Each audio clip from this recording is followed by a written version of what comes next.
Hi guys, வாயில் போட்ட உடனே அப்படியே கரையிற மாதிரி ஒரு ஸ்வீட் அல்வா மாதிரி நம்மளுடைய ட்ரெடிஷ்னல் மெத்தடில் வெண்ணெய் புட்டு செய்யலாம். வாங்க.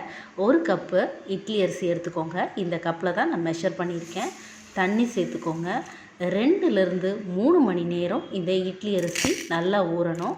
1 டேபிள் ஸ்பூன் கடலைப்பருப்பு சேர்த்து அதையும் தண்ணி ஊற்றி ஊற வைங்க. இது நல்லா நமக்கு ஊறி வந்ததுன்னா நமக்கு சாஃப்டாக, அதாவது கையில் வச்சு அழுத்தும் போது அந்த அரிசி நமக்கு உடையும். அப்போ நமக்கு தெரியும் இது நல்லா ஊறிடுச்சுன்னு. தண்ணியெல்லாம் இருத்துட்டு ஒரு மிக்சர் ஜாரில் கொஞ்சம் கொஞ்சமாக இந்த அரிசியை சேர்த்துக்கோங்க.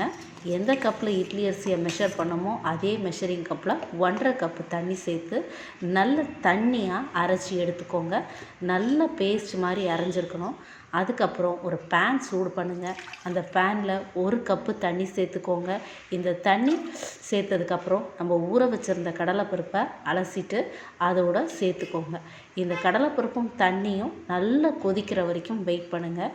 கொதிக்க ஆரம்பித்ததுக்கப்புறம் நம்ம அரைச்சி வச்சுருந்த நம்மளுடைய அந்த மாவை இதோடு சேர்த்து கைவிடாமல் கொஞ்சம் கொஞ்சமாக நம்ம கலரி விடலாம்.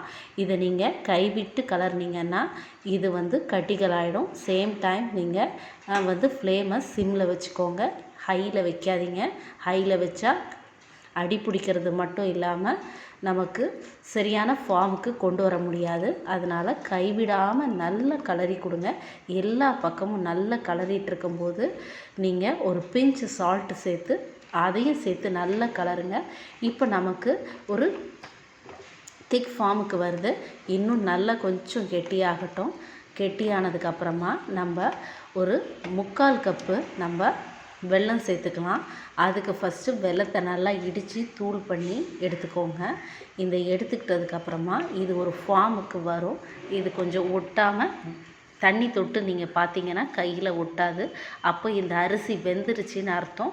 அப்போ நீங்கள் இந்த 3/4 கப்பு வெல்லத்தை சேர்த்து கைவிடாமல் நல்லா கலருங்க.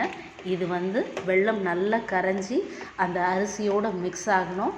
நல்லா மிக்ஸ் ஆகிடுச்சுன்னா நமக்கு இங்கே அந்த பாத்திரத்தில் ஒட்டாமல் எல்லாம் ஒன்று சேர்ந்து வரும். அதுக்கப்புறம் இதில் 1/2 கப்பு தேங்காய் சேர்த்து அதோட நல்லா மிக்ஸ் பண்ணுங்கள். ஈவனாக எல்லா பக்கமும் சேர்ந்து ஒன்றா அந்த தேங்காவுடைய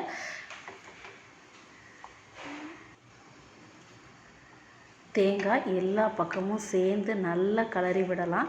அப்போ நமக்கு இந்த மாதிரி ஒட்டாமல் வரும். அதுக்கப்புறமா ஒரு 4லேருந்து 3 ஏலக்காய் சேர்த்து அதோட கலந்து விடுங்க.